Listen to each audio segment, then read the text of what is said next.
Hey everyone, what's going on? Joe and Mike back here again with the fancy blurred backgrounds to bring you another episode of what just covering what happened in the NBA yesterday.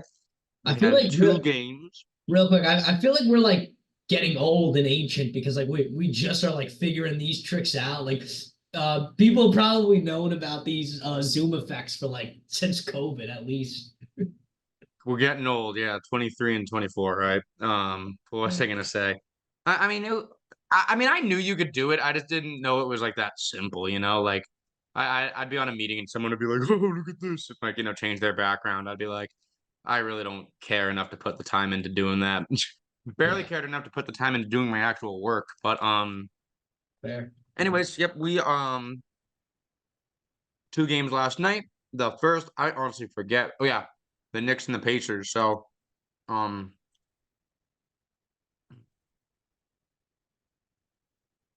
Let's start there. Um, Start where we have been for the last many Knicks games. Brunson with 10 points, 5 minutes in. Jesus H. Murphy. Um, Halliburton getting on the board early with the assists, like every Pacers game, I feel. The score stayed really even throughout the first half and even like most of the third. There wasn't really any huge runs. Then the Pacers did something, and then the Knicks did something. I did leave out Hartenstein with like a I'd say three-quarter court shot to end the half. That was pretty dang sick. I wouldn't have expected it from him, but great shooting from your big guys is obviously never a bad thing. Toppin was showing off. He had this crazy ass dunk where he went between his legs. I think I recall them saying he was a former dunk champion in the All Star, so kind of wanted to show that off. I'm sure. DiVincenzo wanted no part of it. He answered it with a three, which obviously a little more valuable than a fancy dunk, just by maybe 1 point, maybe. Um, Turner had a buzzer beater to end the third. The Pacers' largest lead of the game was 9 near the beginning of the fourth. DiVincenzo and Brunson make quick work of it. Hart has a layup and one, misses the one, gets his own rebound to tie it back up. Um, Anunoby takes a lead on an unforced Turner turnover. That's fun. Um, Knicks go on a 9-0 run to extend the lead, but then the Pacers tie it up. This is where I think I should probably stop just glossing over the game because this one did have a crazy ending to it. So I feel like we should go in depth on how this one ended. So let me see, because so much happened. I got to see what happened first. I'm sure unless your mind just works way better than mine, having trouble remembering how this craziness all started. So it started with the Pacers not being able to score, and then the ball went out of bounds off of Nemhard's leg. But at first they called it out on the Knicks. And so then they end up reviewing it. They're like, I think coach's challenge actually for the Knicks. They're like, yeah, that did go off Nemhard. Good challenge by was it Nick Nurse? Or is that the Sixers guy? That's the Sixers guy. Sixers guy. Yeah, whoever the hell the coach is. For Good who? For challenge the by him. Knicks? And what? For the Knicks? No, yes. Thibodeau. Thibodeau. Okay, yeah, good challenge by him. But then the same thing happens, I'm pretty sure, where the ball goes out on the Nick, but it didn't really. I think it went out on the Pacers, but it hit the Knicks player when the Knicks player was already out of bounds, but he couldn't challenge it because he had already used his challenge. Um so some weird crap happens. DiVincenzo gets this crazy. Oh, DiVincenzo got the three first. So he gets the three, and then all this crap happens. And then Turner committed that offensive foul on DiVincenzo when he was running up. And I remember the announcer said, they said there's plenty of fine actors here in the city of New York, but perhaps none finer tonight than Dante DiVincenzo. And they made the right call. There was contact from who was it, Turner? There was contact, but definitely not.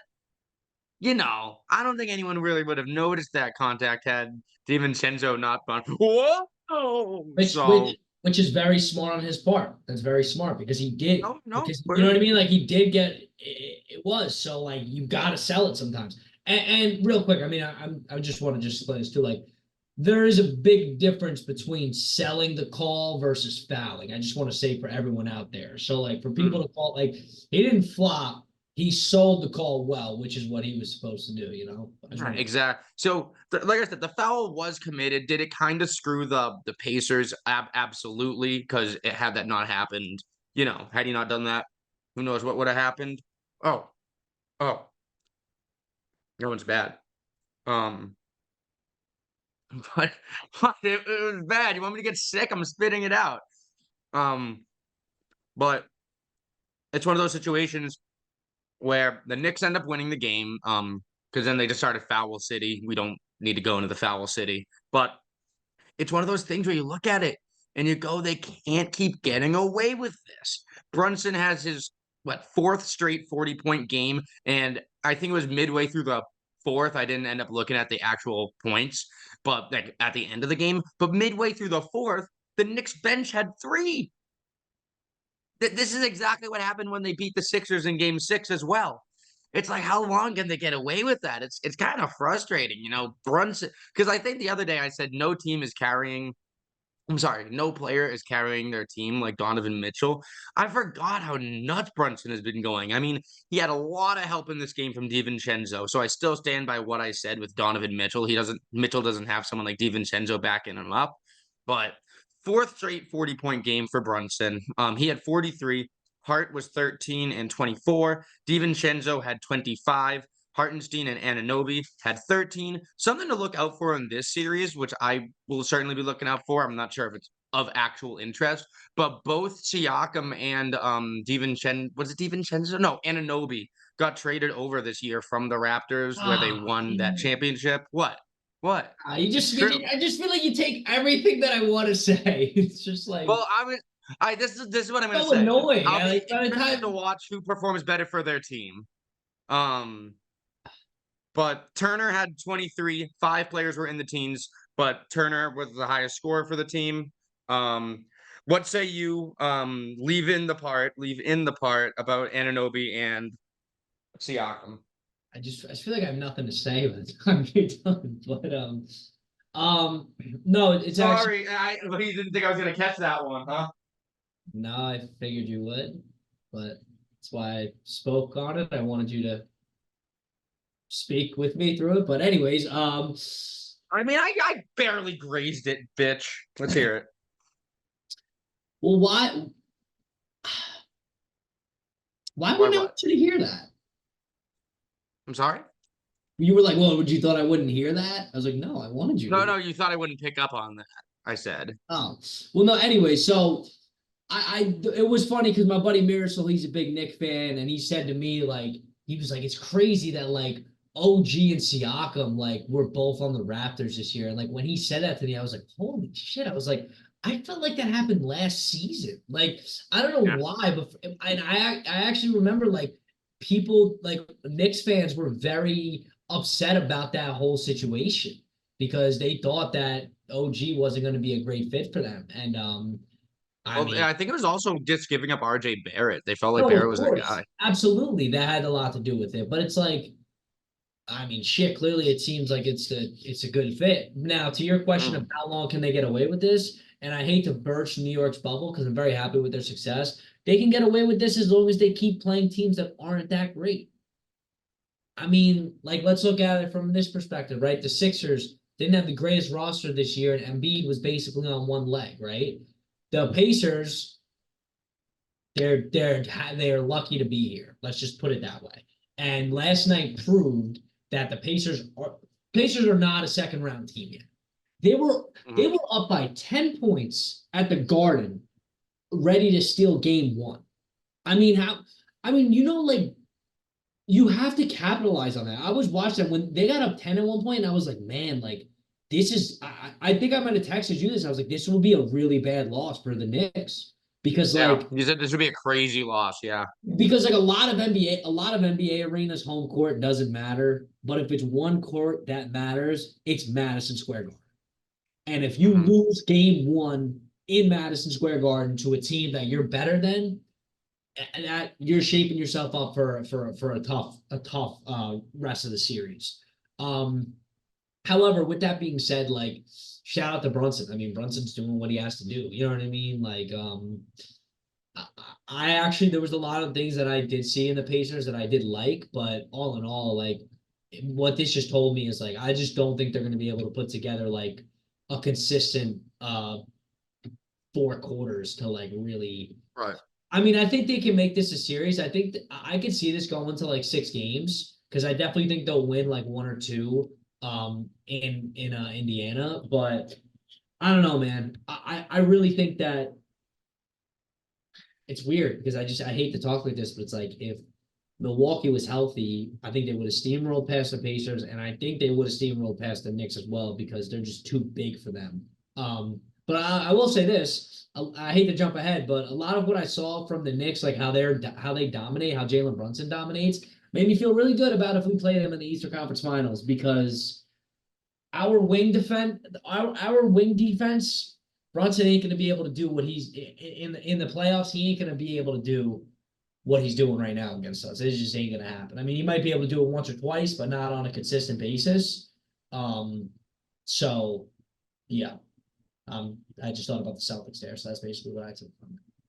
Yeah, what was I gonna say? That I mean, I think especially if they lose game two at the Garden, which I mean, I expected New York to go up 2-0 in the series, so I expect them to lose game two. But especially if and when they do, son of all the fucking bitches in the world, dude. I hear you now. Yeah, the whole laptop is frozen. I can't move anything. Oh, Oh, okay, I'm back. It was my internet going down for like 20 seconds again. Let me just make sure I'm still recording here. So annoying, dude. Um, this is recording on okay, I mine. got it. It probably picked up everything since I'm the host. It probably picked up all of that. But what was I gonna say? I think they're gonna really kick themselves in the foot if and when they go down in game two at the Garden, just to know they were that close from getting home court, which would have been huge. You know, it's one of those situations where like a game two loss wouldn't have really mattered as long as they took care of one game at the Garden. And then they're like, all right, we have a chance to bring it up 3-1 before we have to go back into that environment again. Let's do it. And they blew it. So sucks for the Pacers. Siakam has been so quiet since those that epic 2 game span at the very beginning of the playoffs. Um, been silent, and he needs to wake himself up. He needs to find the spark in himself. He's a veteran player that has won a championship. If there's anyone that's going to wake him up on that Pacers team, it's going to be himself and nobody else. So he needs to find his way again. I thought Toppin had a good game. Of course, Halliburton with his assists, but nothing other than like Toppin, nothing really stood out as exponentially better than I expected from the Pacers. So they just need to fight. And they almost beat the Knicks without, doing that. So as long as a couple of their guys find their game in game two and they manage to cool this friggin' red hot streak for Brunson down, I think they do have a shot of taking game two. But it's a long road, especially at Madison Square. So I think that's where I sit on the Pacers. I'll be invested in game two, but if they are to lose game two again, I'm sorry, if they are to lose game two, series might be tilting another way because I think the Knicks could probably take care of at least one game on the road as well, and go up 3-1. But that's all for that, I assume. So we can move on to the Timbies. I'm gonna let you start this one so I don't steal your steal anything. Nah, you're good. I Um, got you. I got you. Go for it. I mean, I would like you to be here when I. I'm just turning on the light. Um, so just to take it back to when we were talking about game two, right? I think us and everybody on planet Earth said that we fully expected the Denver Nuggets to come out and, come out and win. On God dismissed the freaking Timberwolves. I mean, not even that. I mean, at least I could speak for me. Like, I've always had a lot of like respect for the Timberwolves this year. I just I thought, just mean in this game. In this yeah, game, no, we dismissed. yeah, no. But what I'm saying is strictly because of the Nuggets. Like, I always just thought that Mhm. the Timberwolves were just a team that was like a year away from being really, this competitive. We also spoke about Jokic, right? And how I wasn't worried, this and that. Um, he had a really bad game. I mean, which sounds crazy. Look, he had 16 and 16, but if you look at it, from his field goal percentage to turnovers again, and just him being out on the floor was not making the impact. And his defense was very, very bad. And on top of Mhm. this, the Timberwolves, I just want to stress how crazy this is. Let me just make sure I have this right. The Nuggets, they held the Nuggets to 80 points. And they were missing Rudy Gobert, who is the defensive player of the year. Like, can we just I like can we I just also I stop also for a said minute? before I I don't think I said it to you, but before the game, I was like, "Damn, even Rudy Gobert is counting out the Timberwolves." He's sitting this like this game don't matter. We're losing this one. Might as well just be there for the birth of my kid. But Yeah, I dude, mean, the team had it wasn't even Jokic with the turnovers. It was the entire roster. It was forced turnovers. It was incredible defense from the Timbies. The Nuggets they had 16 turnovers. I don't know if any team had 16 turnovers in the playoffs so far. That's but I want, crazy. but I Keep want going. to, Yeah, you're up, yeah, Joe. I want to speak a little bit about the whole Jamal Murray debacle. Hmm. Um, I think that this is like a fork in the road moment right here, where it's like the Denver Nuggets are about to prove to us if they truly are an all-time great team, or they had a good run last year. Because they looked defeated last night. They looked defeated last night, but I'm not gonna say that. I'm gonna give them the respect and the benefit of the doubt because I'll be frank. I still don't think this series is over.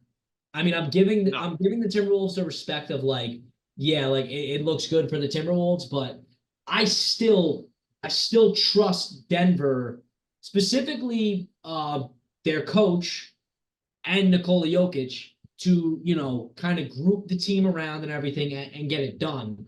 But I guess, the things like the whole Jamal Murray situation, it's kind of like, I don't know, that really threw me off. But and then also too, you have what's his name? What's his name's brother was just had that whole gambling situation going on. Um there's just a lot of Michael Porter Jr. His brother was just got that whole thing with the whole gambling. He got banned from the league. Their other I brother didn't is, know that yet. Oh yeah, wait. Was that the guy on the Raptors? yes. The, Oh, I did not know that was his brother. Okay. his other brother is in jail for like I don't know if it was something with driving or something, but he's in jail for like a long time. Like he's got a lot of shit going on off the court. Um Hmm. And I'm just like looking at it, and it's like the Timberwolves, like their composure. Anthony Edwards, I didn't even think Anthony Edwards had that great of a game last night. Philly almost scored 30. Well, that's my point, and Yeah. this is my point, right? Anthony Edwards is becoming one of those players where it's like Durant used to do this a lot. I remember in the first round, even when he wasn't playing great against the Celtics, where you would still look up and be like, wait, he still has 20 something points? You're like, when did he even get this? Like, so like Yeah. Anthony Edwards is becoming that great of a player to where it's like he'll have a bad game and still give you 27, 6 and 7 or something. You know what I mean? Like, and it's like Yeah. that's scary. But it just looks like the Timberwolves, they have this energy about themselves that they're humble too, like they get in the post conference and they're not like this and that. It's like, we're here trying to win games.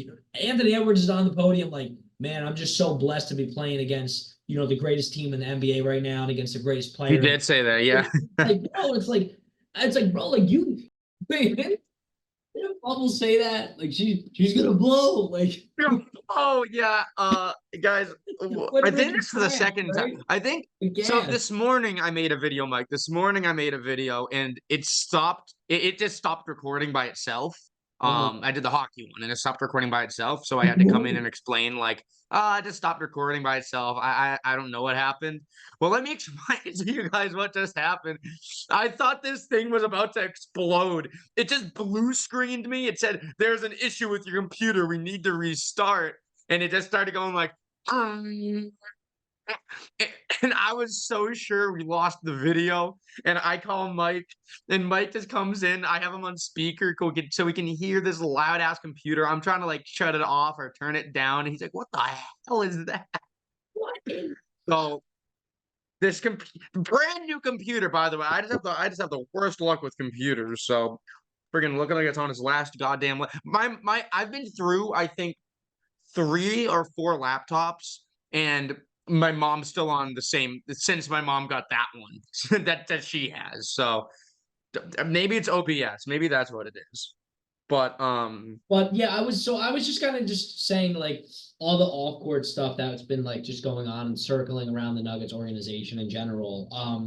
And I just think that like that definitely has an effect too. Obviously, Jokic just isn't playing well, and you know what you got to think like because yeah, Gobert wasn't there, and Jokic still didn't play great at all. So it's like I don't know if the Timberwolves just have Jokic kind of I don't want to say figured out, but like I'm really curious to see how Jokic like comes into the next game because like all great players when like stuff like this happens, like when players start to get doubled and things like this, like they figure out different areas to still be impactful.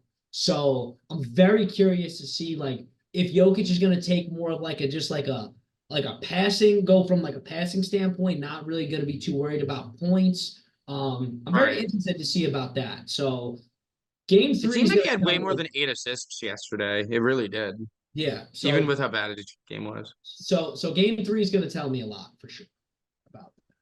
Yeah, what was I gonna say? So, I think Cat played extremely well. He had the same number of points as Edwards, but was a lot more noticeable. He also had 12 rebounds. This was a big comeback game, in my opinion, for Alexander Walker. He had a really bad first game with some turnovers. The team bailed him out. He and Reed combined for 28. They both got 14. He had some really clutch threes. There were some defensive everyone on defense. They had Naz Reid just holstering up Jokic. There was that one play where like Murray came in and they just like pestered him in the corner there. There were so many like fourth shot clock violations even that I just like it was crazy how good the defense was. Like I said, 35 at half for the Nuggets.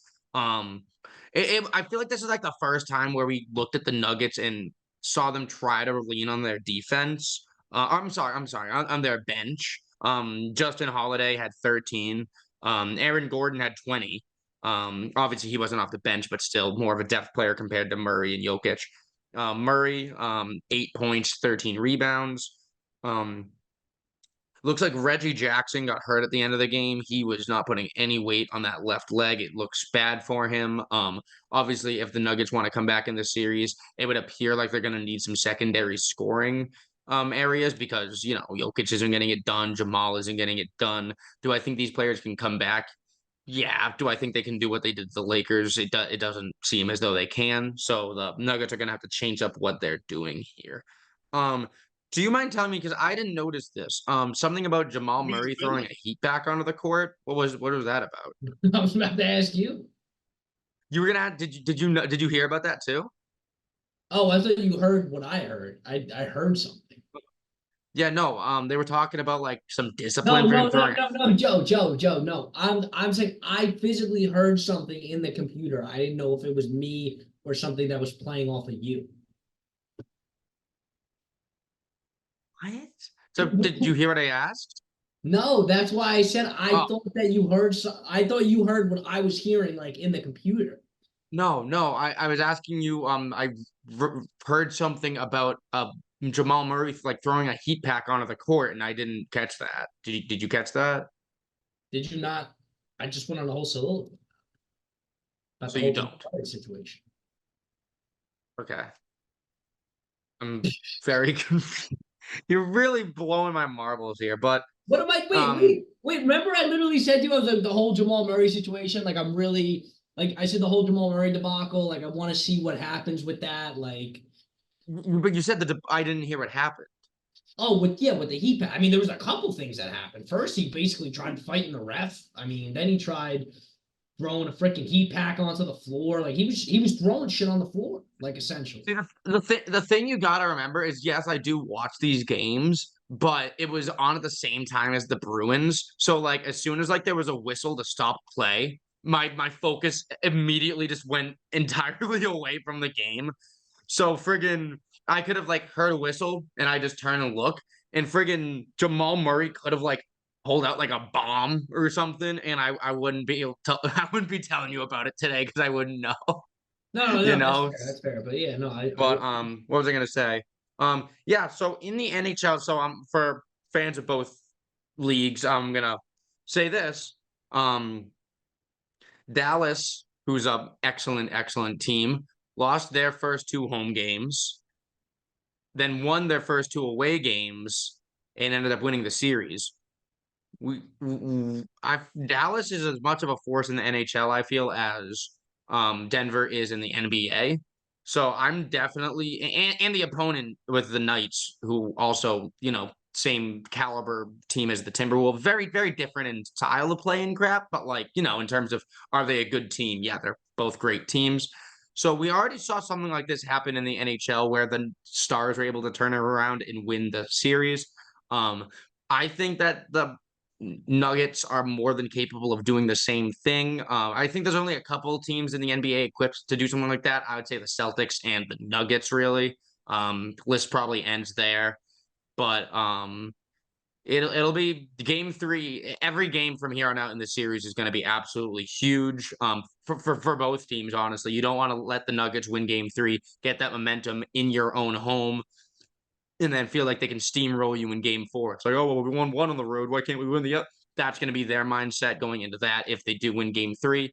So I think I wouldn't call game three a must win for the Timberwolves. I mean, friggin' look at it. It's definitely a must win for the Nuggets. But in terms of keeping them doubting themselves, yeah, they should take this one. What? I thought at first you were like when you said this definitely he's like this isn't a must win. I thought you were talking about the Nuggets, and I was like, this is the most must win I've Watching ever seen. he's watching last year's playoffs. What the but uh, that would be crazy. The 23 champion for the NHL has already been eliminated. That would be very interesting if the 23 champion for the NBA was also eliminated. Get a pair of new teams in the league of champions. Out of the remaining teams, I mean, let's see. The Thunder, never. The Wolves, never. The Mavericks, 11. Nuggets, obvious. Celtics, 08. Knicks, sometime I don't care about. The Cavaliers, 2016. And then the pace.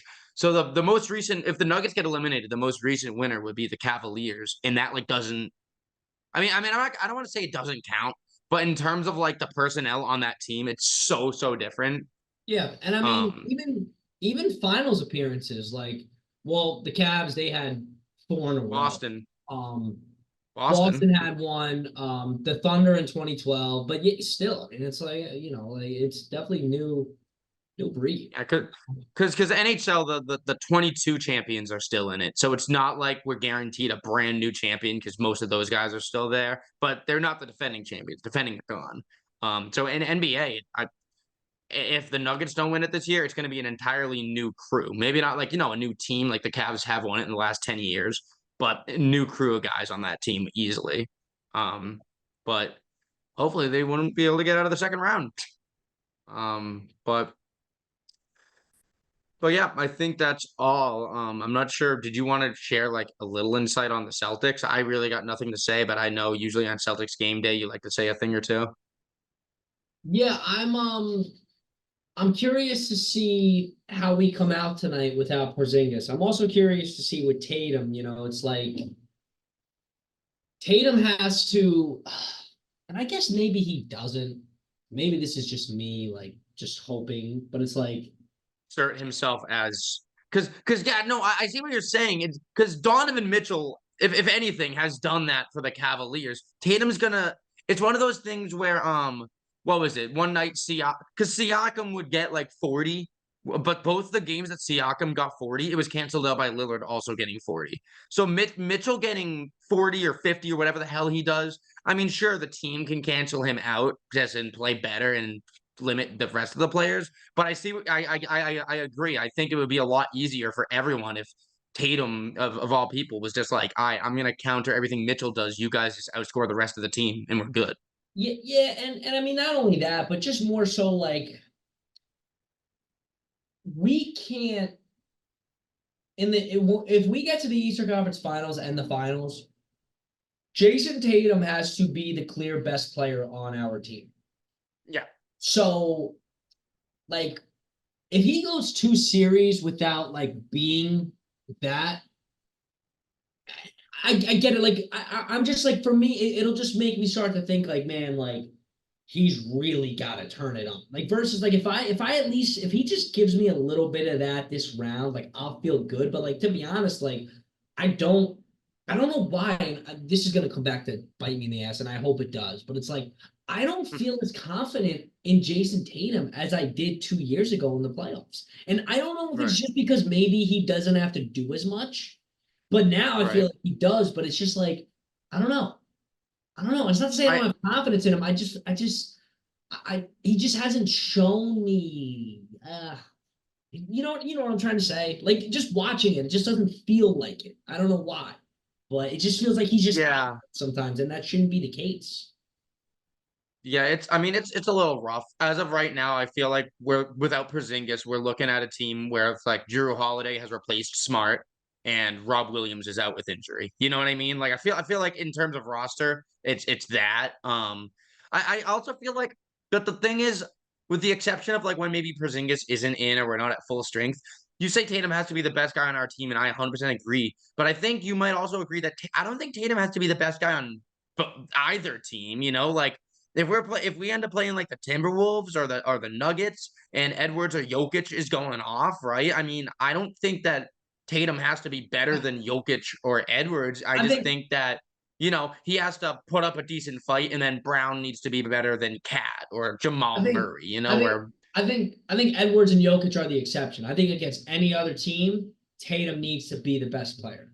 Well, if we make the finals, it's gonna either be the Thunder or the. You think he needs to be better than Luke? Yeah. I think he can match Luke. He's gonna have to be. Because too, you got Kyrie also, so it's like Tatum's gonna have to rise to that occasion.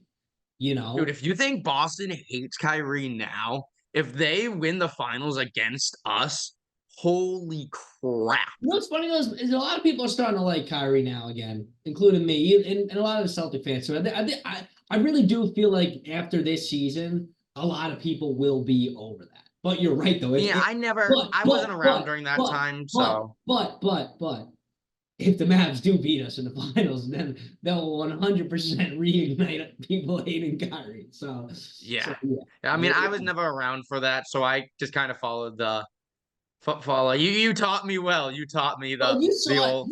I think you saw like the height. I think that first round in 2022 was honestly the height of it. I think him wiping his foot unlucky was the height of it, honestly. That was 21, yeah. We're undefeated against him since that happened, if that helps you determine when that Yeah, that was 21, I think, when we that means we season swept the Mavericks. That's crazy. Yeah. That's awesome. So I guess we want the Mavericks to go in the final, but who knows? Do you remember how we did against the Wolves? I remember when we lost that game in OT in the regular season. That was one of the best games of the year. That was I do remember that, yeah. I forget what happened. I think we might have beat them the next time around, but somebody wasn't playing, so it didn't really. Yeah, I think the only team that season swept us was the Nuggets. So we had to have won one of those games. So if we did lose like a close OT game, then we clearly won the other game. But yeah, I think we should end it now in case my computer decides to spontaneously combust. I'll string these together and upload it. So thank you guys for watching. We got the Celtics on tonight, and I assume we finally get to see the Thunder after their 2.5-week rest tonight, right?